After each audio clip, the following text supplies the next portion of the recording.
Coucou tout le monde! Aujourd'hui on va réaliser une carte d'anniversaire. Alors une carte d'anniversaire de fin d'année, d'où les couleurs un peu hivernales que j'ai utilisées. Je découpe tout d'abord dans mon papier scrap un carré de 13 par 13 et ensuite un disque avec le plus grand die dont je dispose, le plus grand die rond bien sûr, pour faire un disque c'est plus pratique, dont je dispose. J'ai quand même vérifié que ça rentrait bien dans mon carré de 13 par 13. Avec des encres Distress Oxide, je vais réaliser un fond avec deux tonalités de bleu. Je fais en sorte de réussir à faire un aplat assez marqué et le plus fondu possible.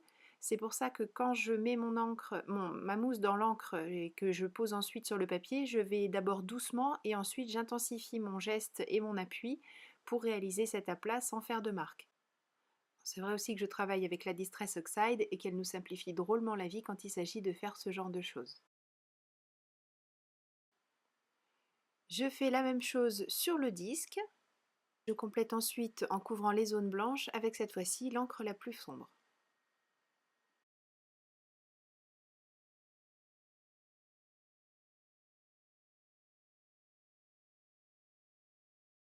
J'installe ensuite ces deux fonds dans un carton parce que je vais utiliser de la colle en bombe.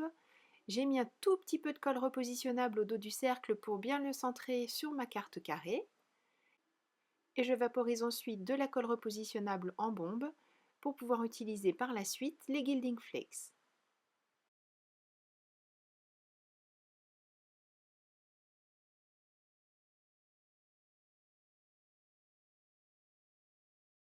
J'ai à nouveau séparé mes deux parties puisqu'en fait elles vont devenir deux cartes différentes. Mais vous avez bien compris qu'en mettant le cercle sur le carré, il y a toute une zone sur laquelle la colle repositionnable n'a pas atterri. Et c'est ce qui va me permettre de créer le fond de cette carte carrée en préservant des Gilding Flakes tout le centre de la carte sur lequel je viendrai poser le sentiment.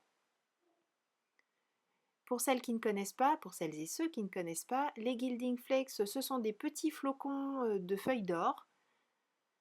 C'est très très léger, le moindre souffle les fait s'envoler, donc là je ne vous cache pas que le chat n'était pas dans la pièce avec moi parce que sinon c'est la catastrophe, j'ai déjà testé. Je les pose partout pour être sûre d'en mettre un maximum sur les petites bulles de colle que j'ai obtenues tout à l'heure suite à la vaporisation. Et pour les enlever, j'utiliserai une lingette sèche.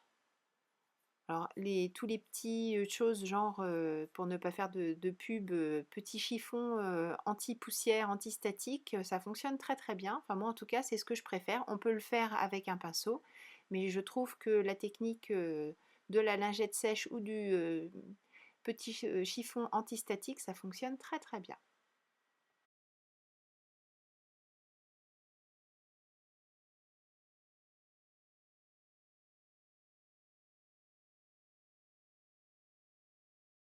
Voilà, j'ai rangé tous les petits flocons qui traînaient, je les ai remis dans la boîte pour une prochaine utilisation. Et pour enlever le pouvoir collant qui reste par certains endroits, je passe mon petit coussin d'embossage. Et partout où je n'ai pas mis de flocons de feuilles d'or et où il restait du pouvoir collant, ça va disparaître grâce au coussin d'embossage. Dans du papier scrap blanc, je réalise des découpes, ce sont des herbes, des petites herbes des champs, là on dirait de la carotte sauvage, il y a comme des petits épis de blé, enfin ils sont jolis comme tout ces die. Donc je vais en découper plus que ce dont j'ai besoin, mais c'est pas très grave puisque je vais les garder dans mon petit classeur là que l'on aperçoit à droite et je les utiliserai pour une prochaine réalisation. Donc je fais des essais pour voir ce qui correspond le mieux à ce que je souhaite réaliser. Et une fois que je suis décidée sur la disposition, je prends ma colle à pointe fine et je colle toutes ces petites herbes sur mes fonds de carte. Je fais bien sûr attention, même si la colle devient transparente, à ce qu'il n'y en ait pas trop qui déborde. Si c'est le cas, je prends un petit chiffon, j'enlève tout de suite le surplus avant que ça sèche. Et il m'arrive aussi quelquefois d'étaler au dos de l'herbe la colle avec le doigt pour être sûr de mettre une couche très fine. Sur les deux cartes, avec des ciseaux, je découpe tout ce qui dépasse. Dans du papier scrap blanc, j'ai créé mes fonds de cartes, enfin mes bases de cartes. Et je n'ai plus qu'à coller ce que l'on vient de réaliser. J'ai choisi pour le cercle également une base de cartes carrée. Et là encore, j'utilise ma colle à pointe fine pour venir coller tout ça en place. Comme ce sont des cartes d'anniversaire, bien sûr, je vais rajouter la mention joyeux anniversaire. Pour ça, je vais utiliser un die qui m'offre cette découpe. J'ai pris le même papier scrap que tout à l'heure, une déchute, et je passe de la Distress Oxide, une des deux tonalités que j'ai utilisées, à savoir ici la plus claire.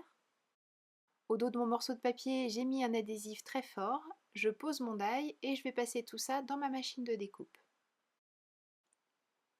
L'avantage, c'est que le die va couper le papier et l'épaisseur d'autocollant, mais pas vraiment la protection au dos, ce qui fait que je peux la retirer et j'ai tout de suite ma découpe enduite de la colle dont j'ai besoin pour la mettre en place sur ma carte. Je vais la laisser dans le die. Je vais retirer toutes les petites parties dont je n'ai pas besoin, les intérieurs de lettres par exemple, et comme la dernière fois, je vais poser mon die en place et à l'aide de mon perce-papier, le faire adhérer sur mon fond de carte.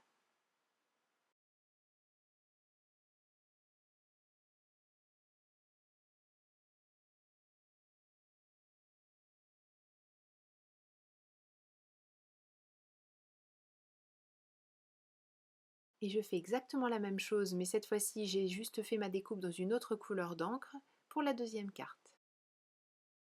Voilà, mes deux cartes d'anniversaire sont prêtes, je n'ai plus qu'à les envoyer. Enfin, en tout cas, il y en a une qui s'en va et une que je garde pour me souvenir un petit peu de la technique que j'ai utilisée.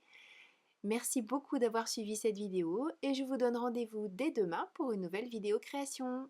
Prenez bien soin de vous et surtout créez et partagez. Bisous!